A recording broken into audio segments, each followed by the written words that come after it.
Hi guys, welcome back to my channel, or welcome to my channel if you are new. My name is Teresa and I'm really happy to have you here. And today I'm going to be doing the 5, 4, 3, 2, 1 book tag.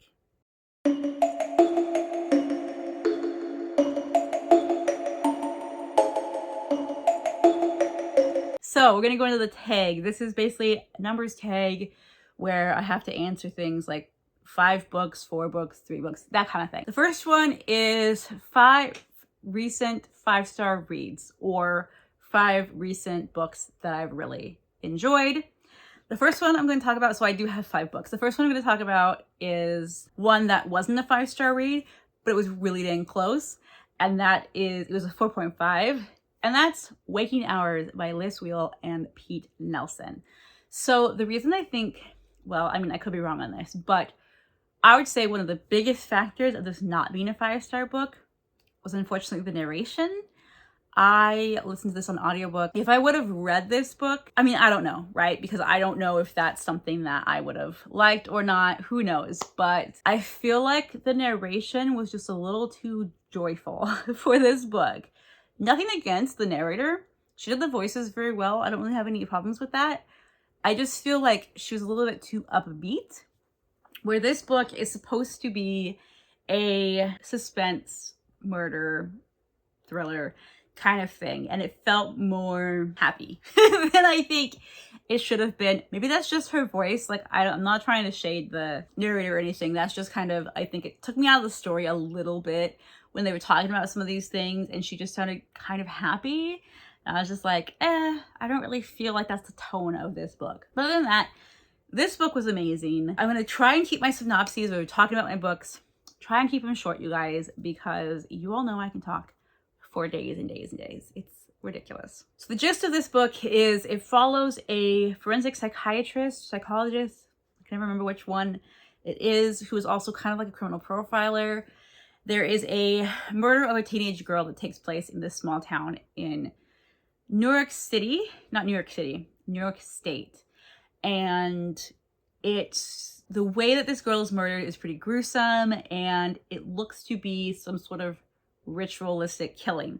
Whether that is satanic, occultic, staged to look like it is, some weird thing, they don't know. That's what they kind of call her in, because they're like, this is not normal, we need help. And basically the only suspects at the time are classmates, because she was at this party and then she kind of disappeared from the party, and then next thing you know, she's found murdered.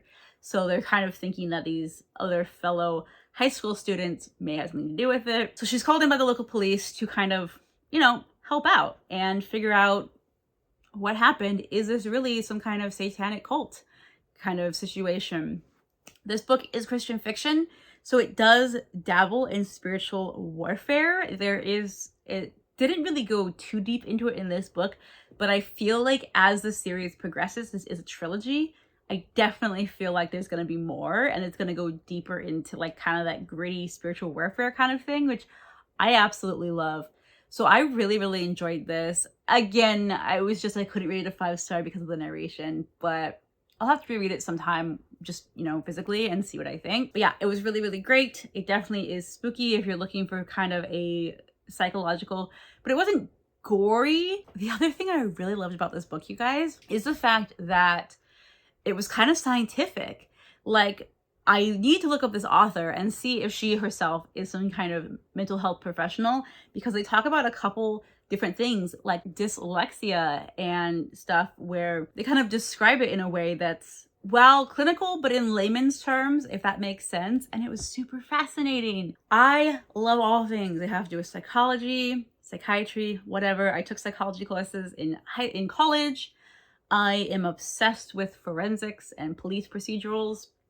I even thought about going into forensics at some point in my college career. I had thought about doing that. I took some profiling classes for, like basically this chick who's the main character. She is basically a criminal profiler, like from Criminal Minds. And I really loved it. I really loved it. So that was book 1. Book 2. Well, let's go faster because I'm already taking up too much time. Book 2, 5-star read that I just read. Crown of Feathers. You guys, this book, this is by Nikki Papreto. I don't know how to pronounce her last name. I'll have to look that up eventually. But I really like this one too. I was like, this is such the book for me. How did I not know this was such the book for me? Like, I've heard about it. It definitely had hype on BookTube, but this was like 2 years ago or so. But I didn't hear the fact that, like, not only were these people Phoenix writers, so it's a YA fantasy about Phoenix writers, but not only that, you guys, they stinking talk to animals. Like, hello. How did I never hear that? Because I would have picked it up right away. This book was so good. I really, really enjoyed this. It was so much fun to follow these characters, and you guys know I love animals, and like, if I could have one magical power in the entire world, it would be to talk to animals. It just would be. So the fact that I can communicate with them, and then they like bond to these phoenixes, and they can ride them, and it's just, oh, you guys, it was so good. Plus there's like political fantasy warfare. That sounds weird. Political intrigue. It's fantasy. You got these like rebellion happening, and the empire, and like betrayal and sisterly tensions. It was so good. I like super enjoyed it. But yeah, Crown of Feathers, you guys, great book. The next one I have to talk about, I don't think you guys have seen me talk about it yet on this channel, but this book, this is crazy because now that I've been like really thinking about this lately, and I'm like, this could legit be contender for favorite of the year. And it's a novella. Like, I don't know. Okay, you guys, normally I don't vibe with short stories. I don't vibe with novellas. I don't know what it is about them. I just feel like I don't know if I'm like too stupid to understand usually. It's usually there's some kind of like deeper meaning to them, and I'm just like, I don't get it. Or it's just, I don't know. I'm just not the biggest fan of short stories. This book though was so good. So good. I'm gonna have to do a dedicated like thing talking about this book because, oh my gosh, it was so good. And this is Rolling in the Deep by Mara Grant, or which is pen name for Shauna McGuire. This is kind of the prequel to Into the Drowning Deep, you guys, which is like a mermaid horror story that I've heard so many good things about. I haven't read that yet, but I read the prequel and I was just like, this is brilliant. This is brilliant.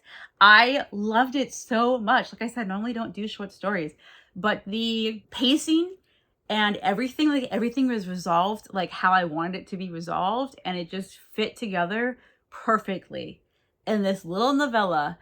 And I listened to it on audiobook. I don't even know how to describe it, you guys. This was brilliantly done. And I'm thinking about it, I'm like, it was so good. Like, could this be a contender for best of the year? Like, yeah, it could be, because I just had so much fun with it. It creeped me out, it weirded me out, but like in the best way. And it totally reminded me of back in the day. Animal Planet had this weird phase where they were doing like mockumentaries. I was obsessed with those, you guys.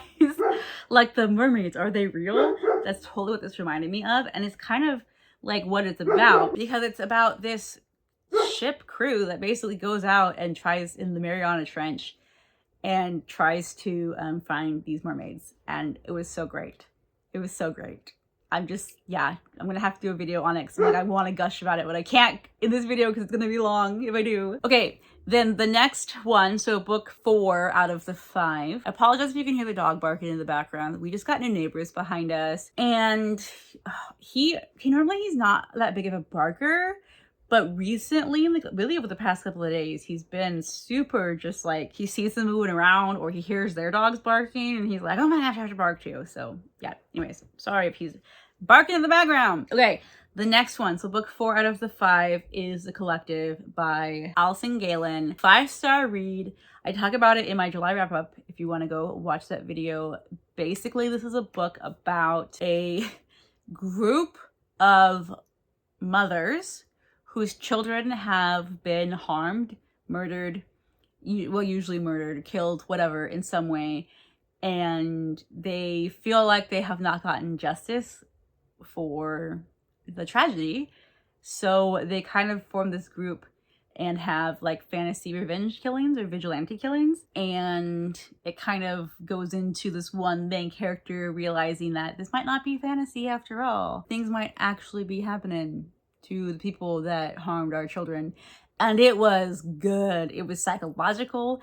It really, really makes you think from the standpoint of like vigilante. Like some people think like, you know, oh yeah, that's great, vigilante, but there's a reason why taking the law into your own hands is not a good thing. And this book explores that. And it was really, really good. And yeah, I just really liked it. So book number 5 of the 5 is The Guide. And this is by Peter Heller. This is a nature thriller. And I ate this book up. I listened to this on audiobook. It's not that long. I was able to listen to it. Like I started it when I left Portland and when I was going to Boise to visit my boyfriend.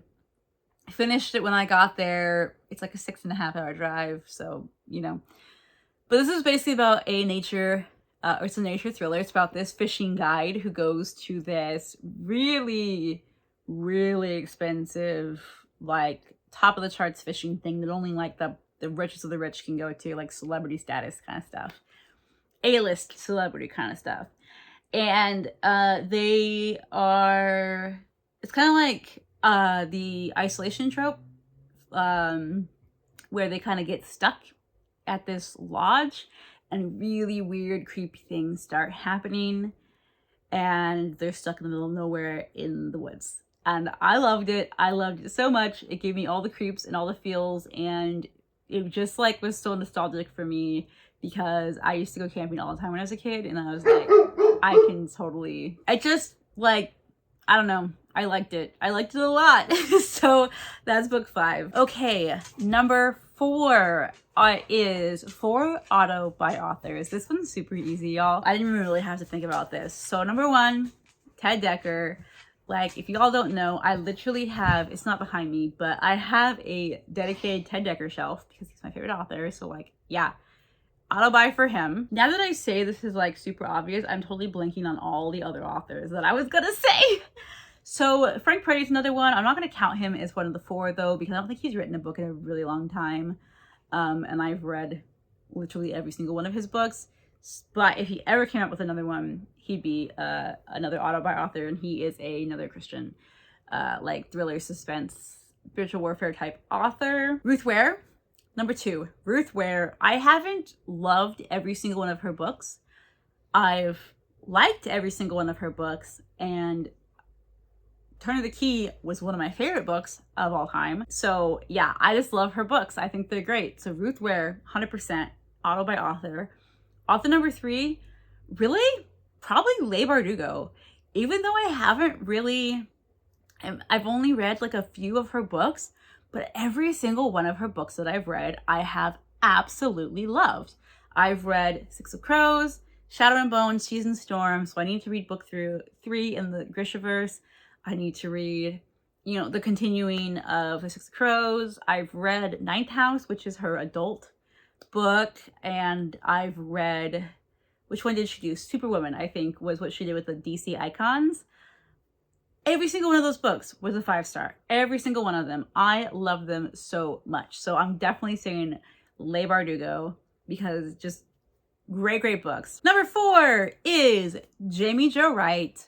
Now, I've only read a few of her books so far, but again, I just loved every single one of them that she's come out with. I don't own any of her books, so I can't really say this is like auto buy just because I personally don't normally buy brand new books just because I can't afford them. But as far as like auto read and auto on my wish list, yeah, Jamie Jo Wright, definitely. Her books are so good. She's like a Christian historical fiction, but there's always this like vein of paranormal in her books. Like it's definitely kind of on the more spooky side, and you're always questioning, is it paranormal or is it a human being? And it's like, I just love those books so, so much. So I gotta say that my auto buy authors are Ted Dekker, Leigh Bardugo, Ruth Ware, and Jamie Jo Wright. 3 is 3 genres that you've been loving. Well, if you watch any of my videos, you guys know that I love thrillers and I love fantasy. As far as the third one, It's really hard to say because I really realistically haven't been reading much other than that. I've read a few biblical fiction this year, which I do really enjoy. So I mean, I guess you could count that as number 3. Yeah, let's go with this. Thriller, fantasy, biblical fiction. Those are kind of the 3 genres that I've really been into this year. Number 2, 2 places I love to read. One of them, definitely the bed. I love reading in bed. I don't know what it is about it, just kind of curling up in bed at night. I usually will put an audiobook on as I'm going to sleep. Absolutely love it. The other place, honestly, would be the car. I've really been reading a lot in the car. Again, audiobooks. I mainly read audiobooks, but I have been doing a lot of driving this year. Specifically, I've been driving a lot, taking a lot of trips back and forth between Portland and Boise. And I listen to audiobooks almost exclusively when I'm driving. So yeah, those are definitely the 2 places, bed and the car. Number 1 is one book I promise to read soon. And there's one book that comes to mind that I have put on and off my TBR for years and years and years, you guys. This is, I mean, legit years and years and years. This is ridiculous. Like over 10 years. I have been wanting to read this book. I keep checking it out from the library and returning it, and I keep thinking I'm gonna read it, and I don't, so I am like pushing myself. This year, this October, I will read this book, and that book is Hostage to the Devil by Malachi Martin. This is a nonfiction book. Part of the reason why I haven't picked it up yet, it's nonfiction. It's dense. It's very dense. It's kind of a chunky thing. This is the possession and exorcism of 5 contemporary Americans. It's exactly what it sounds. It's Catholicism, Catholic exorcisms, you know, but done recently. Like, this isn't like, oh yeah, way back in the day, but like, well, this book, I say recently, it takes place in like the 70s and 80s, because this book was written back then. So it was like contemporary to the time it was written. Yeah, it was published in 1987, so the year before I was born. But I've had this on my wish list, or not on my wish list, but like on my TBR so many years. And how I know that is because I remember when I first got this, my old dog Scooter, when he was a puppy, he chewed this book. And I had to return it to the library and be like, I'm so sorry, my puppy ate it. And you guys, you won't believe this. You probably won't believe this, but like, this is like the weirdest, craziest thing. You see how this is a little torn up here? Got a little bit of tape there. Because guess what my new puppy did? He ate this book. Not the same exact one, obviously, because like the same exact physical copy, because like they had to like replace that. Because it was like the whole, like this whole section here. Like he basically like ate like the whole section. Yeah, so you can see it's kind of, well, I don't know if you can see, but it's kind of like gnarly, and it got, because Ranger decided that this would be a snack. So I've had 2 dogs destroy, and literally over a 13-year time period, because Scooter would have been 13 years old this year, and this was when he was a puppy. They ate the same book, you guys. This is absolutely ridiculous. But this has been on my TBR. Like I said, that's how I know how long it's been. So I remember specifically being like, oh, the dog ate it. If you guys can see, I don't know if it's going to focus, but the writing is super small and super dense. And like the content matter obviously is super dense. It's a nonfiction. I've tried getting into it a couple times. I've just always had, I just struggle with it because the fact that it is really dense, and it's going to take me a while to get into.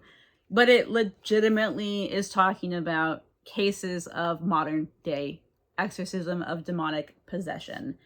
And the reason that this book came on my radar in the first place is because Ted Dekker, one of my autobi authors, he actually read this book and then wrote a book that he got inspired by reading this book.